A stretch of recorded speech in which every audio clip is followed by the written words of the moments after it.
அனைவருக்கும் வணக்கம். இன்றைய ஆரோக்கிய தலைப்புல நாம பார்க்கக்கூடிய பொருள் பார்த்தீங்கன்னா, அன்றாடம் நம்முடைய சமையல்ல பயன்படுத்தக்கூடிய ஒரு பொருள் தாங்க. இந்த பொருள் இல்லாத எந்த ஒரு சமையல் அறையும் இருக்கவே முடியாது அப்படின்னு சொல்லலாம். ஆமாங்க, நம்ப அதிகமா உடல் சூட்ட தணிக்கக்கூடிய பொருள் அப்படின்னாலே நம்மளுடைய நினைவுக்கு வரக்கூடியது வெந்தயமா தான் இருக்கும். இந்த வெந்தயம் இத தாண்டி இன்னும் என்னென்ன விஷயங்களுக்கு நமக்கு பயன்படுது, என்ன மாரியான மருத்துவ நன்மைகள நமக்கு கொடுக்குது அப்படின்றத பத்தி தான் இந்த பதிவுல தெளிவா பார்த்து தெரிஞ்சுக்க போறோம். வீடியோக்குள்ள போறதுக்கு முன்னாடி நீங்களும் நம்ம சேனலை சப்ஸ்கிரைப் பண்ணாமல் இருக்கீங்க அப்படின்னா மறக்காம சேனலை சப்ஸ்கிரைப் பண்ணிக்கோங்க. கூடவே பக்கத்தில் இருக்கிற பெல் சிம்லையும் கிளிக் பண்ணிக்கோங்க. அப்போ தான் நாங்கள் போடக்கூடிய வீடியோக்கள் எல்லாமே உங்களுக்கு நோட்டிஃபிகேஷன் உடனுக்குடன் வந்தடையும். நீங்களும் பார்த்து பயன்பெறலாம். வாங்க வீடியோக்குள்ளே போகலாம். வெந்தயம் பார்த்தீங்கன்னா, நீரிழிவு நோய் வந்தவங்களுக்கு ஒரு அருமையான மருந்து அப்படின்னே சொல்லலாங்க. இதில் அதிகமாக இருக்கக்கூடிய நார்ச்சத்து நம்முடைய உடலில் சர்க்கரையினுடைய அளவை ஏற்றத்தாழ்வு இல்லாமல் இருக்கிறதுக்கு ரொம்ப உதவியாக இருக்குது. மேலும் இன்சுலின் சுரக்க தேவைப்படக்கூடிய அமினோ அமிலங்கள் வெந்தயத்தில் அதிகமாக இருக்குது அப்படின்றதுனால இன்சுலினை போதிய அளவில் சுரக்க வைக்கும். தினமுமே இரவு நேரத்தில் கொஞ்சமாக வெந்தய விதையை ஊற வச்சு மறுநாள் காலையில் நீங்கள் மென்று சாப்பிட்டுட்டு ஒரு டம்ளர் குளிர்ந்த நீர் மட்டும் குடிச்சிட்டு வந்தீங்க அப்படின்னா, அதாவது ஆரம்ப ஸ்டேஜில் இருக்கக்கூடிய அந்த நீரிழிவு நோயை குணமாயிடும். இது முத்தின நிலையில இருக்கவங்க கண்டிப்பா ட்ரை பண்ணீங்கன்னா, உங்களுக்கு கட்டுப்பாட்டோட இருக்கிறதுக்கு உதவியா இருக்குங்க. ஸோ மறக்காம டயாபெட்டிஸ் பேஷண்ட்ஸ் எல்லாருமே இத ட்ரை பண்ணுங்க. இது வீட்டு முறையில நம்ம செய்யக்கூடிய எளிமையான ஒரு மருத்துவ முறை. ஸோ சர்க்கரை இல்லாதவங்க இப்ப யாருமே இல்ல அப்படின்னு தான் சொல்லணும். எல்லாருக்குமே இந்த வியாதி காமனா இருக்க மாரி இப்போ வந்துடுச்சு. ஸோ இத வராம தடுக்கிறதுக்கும், அதிகமா ஆனவங்க அத எப்படி கண்ட்ரோல் பண்ணிக்கலாம் அப்படிங்கிறதுக்கும் உதவியா இருக்கக்கூடிய எளிமையான ஒரு ட்ரிக்கு. ஸோ மறக்காம எல்லாரும் ட்ரை பண்ணுங்க. இது மட்டும் இல்லாம வெந்தயத்துல வேதிப்பொருள் அதிகமாவே இருக்கு. ஸோ இந்த வேதிப்பொருள் பார்த்தீங்கன்னா, இருதய நோய் வர்றதையே தடுத்து கொடுக்குதுங்க.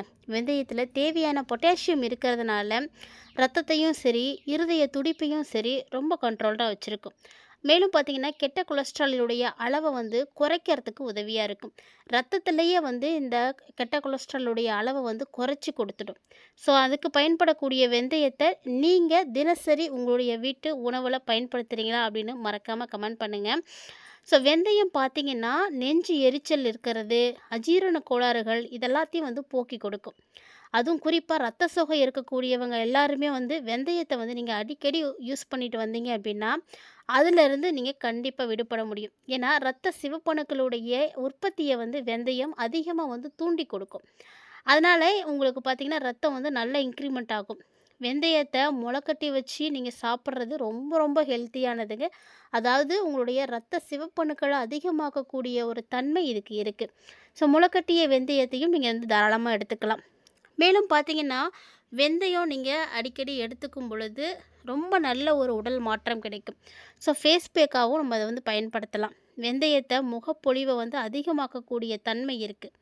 முகப்பொலிவை மெருகேற்றி கொடுக்கும்.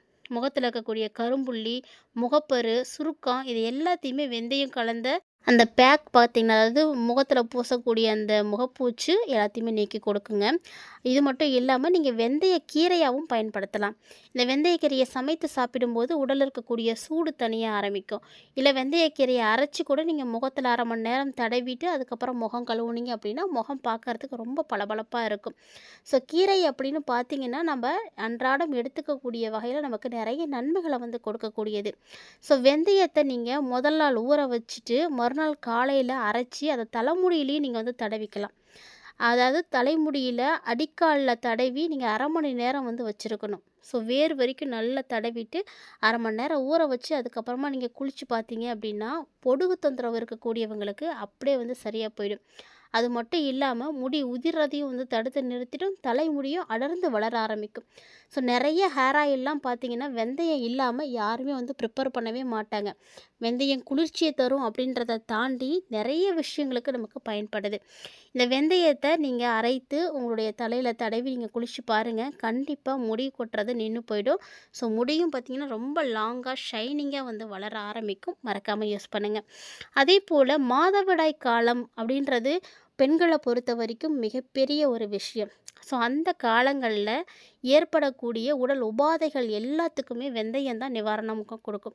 ஏன்னா பெண்களை பொறுத்த வரைக்கும் பொதுவாகவே மாதவிடாய் டைமில் நல்ல வயிறு வலி இருக்கும். ஸோ வயிறு வலிக்குது அப்படின்னாலே அது சூட்டால் ஏற்படக்கூடியது. அதனால் அப்போ வெந்தயத்தை ஒரு ஸ்பூன் போட்டு நீங்கள் தண்ணி குடிச்சிங்க அப்படின்னா உடனடியாக வந்து அது வந்து வேலை செய்ய ஆரம்பிச்சிருங்க. பெண்களை பொறுத்த வரைக்கும் சாதாரணமாக ஏற்படக்கூடிய இரும்புச்சத்து கோளாறுகளை கூட இந்த வெந்தயம் வந்து சரி பண்ணி கொடுக்கும்.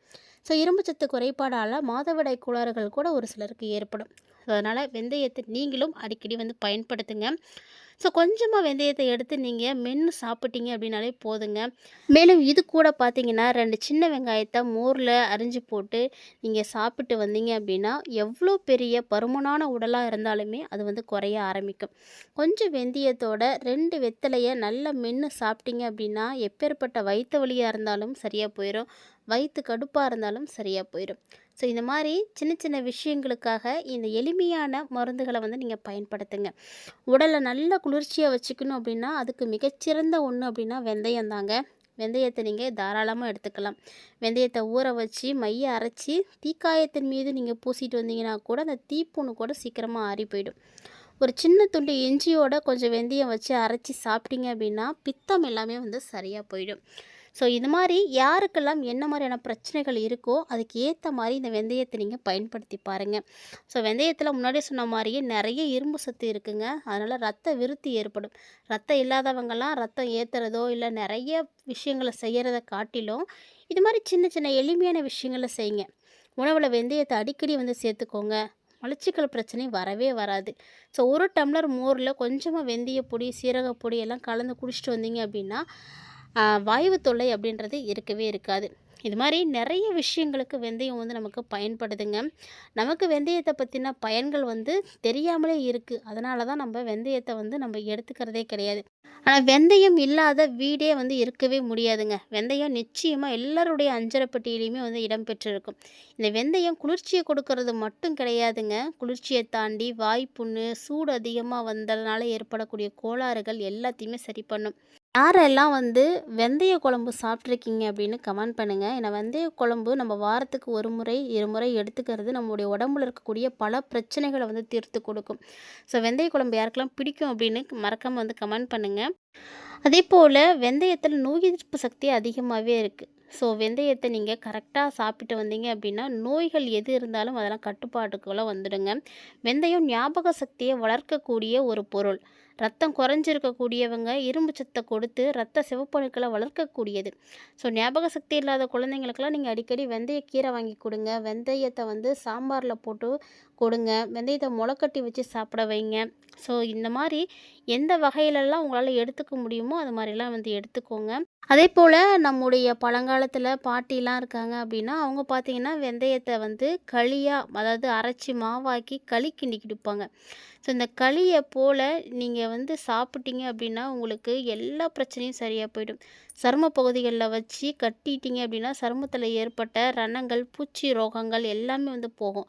வெந்தயத்தையும் கோதுமையும் சரிசமமாக எடுத்து முதல்ல வெந்தயத்தை லேசாக சூட்டில் வறுத்துட்டு அதுக்கப்புறம் கோதுமையை வறுத்து 2யும் சேர்த்து இடித்து ஒன்றா கலந்து காஃபி போடலாம். இது மாதிரி போடும் பொழுது உங்களுக்கு பார்த்தீங்கன்னா நீரிழிவு நோய்கள் சிறுநீரக கோளாறுகள் சிறுநீர் அடைப்பு இதெல்லாம் வந்து சரியாக போகும். வெந்தயத்தை பச்சரிசியோடு நீங்கள் கலந்து பொங்கி உப்பு போட்டு தொடர்ந்து சாப்பிட்டு வந்தீங்க அப்படின்னா கண்டிப்பாக ரத்தம் வந்து நல்லா உருவாகும். அதாவது மாதவிடாய் தாமதித்து வெளிவரக்கூடியவர்களும் மாதவிடாய் காலத்தில் வயிற்று வலி இடுப்பு வலி இருக்கக்கூடியவங்களும் தேவையான அளவு வெந்தயத்தை எடுத்து கஷாயம் செய்து குடிங்க. இது 3 நாட்கள் மட்டும் குடிச்சிட்டு வந்தீங்க அப்படின்னா மாதவிடாய் கோளாறுகள் எல்லாம் சரியாக போயிடும். வெந்தயத்தை மட்டும் தனியாக எடுத்து வச்சு கூட நம்ம வந்து செய்யலாம். ஸோ எப்படி வேணாலும் வெந்தயத்தை வந்து சாப்பிடலாங்க. கண்டிப்பாக மாதவிடாய் காலத்தில் நீங்கள் எடுத்துக்கும் பொழுது வயிற்று வலி இடுப்பு வலி அப்படின்ற பிரச்சனை இருக்கவே இருக்காது. இதை தாண்டி பார்த்தீங்கன்னா உஷ்ணத்தால் ஏற்படக்கூடிய வயிற்றுப்போக்கு கூட சரியாக போயிடும். நம்ம அப்படின்னு வலிக்கிறது இந்த மாதிரி எந்த ஒரு விஷயத்துக்குமே வந்து நீங்கள் வெந்தயத்தை வந்து எடுத்து வாயில் போட்டு மென்னுட்டு தண்ணி குடிச்சிடுங்க. அதுவே போதும். ஆட்டோமேட்டிக்காக எல்லா பிரச்சனைகளும் சரியாக போயிடும். வெந்தயத்தை வறுத்து பொடி செஞ்சு வச்சுக்கிட்டு எலுமிச்சை சாதம் செய்யும் பொழுது போட்டு கிளறுங்க. சாப்பாடு ரொம்ப ரொம்ப சூப்பராக இருக்கும். மறக்காமல் ட்ரை பண்ணி பாருங்கள். யாரெல்லாம் இது மாதிரி ட்ரை பண்ணுவீங்கன்னு மறக்காமல் கமெண்ட் பாக்ஸில் சொல்லுங்கள். வெந்தயம் பார்த்திங்கன்னா நம்முடைய உடலுக்கு நிறைய அற்புதங்களை செய்யக்கூடிய வகையில் தாங்க இருக்குது. இந்த வெந்தயத்தை நீங்கள் வெந்தய தண்ணீராகவும் நீங்கள் காலையில் குடிக்கலாம். வெறும் வயிற்றில் குடிக்கிறதுனாலையும் நிறைய நன்மைகள் இருக்குது. ஸோ மறக்காமல் வெந்தயத்தை நீங்களும் பயன்படுத்தி பயன்பெறுங்க. இந்த பதிவில் வெந்தயம் நமக்கு எந்த வகையிலெல்லாம் பயன்படுது அப்படின்றத பற்றி தெளிவாக தெரிஞ்சிட்டு இருந்திருப்பீங்கன்னு நினைக்கிறேன். கட்டாயமாக பதிவு உங்களுக்கு வந்து பிடிச்சிருந்துருக்குன்னு நினைக்கிறேன். ஒருவேளை இந்த பதிவுல பார்த்த தகவல்கள் அனைத்துமே உங்களுக்கு வந்து பிடிச்சிருக்கு அப்படின்னு நீங்க ஃபீல் பண்ணீங்கன்னா, மறக்காம நீங்க இந்த பதிவ பார்த்ததோட மட்டும் விட்றாதீங்க. உங்களுக்கு தெரிஞ்ச எல்லாத்தோடையும் ஷேர் பண்ணிக்கோங்க. அவர்களும் பார்த்து பயன்பெறட்டும். மீண்டும் மற்றொரு ஆரோக்கிய தலைப்பில் சந்திக்கலாம்.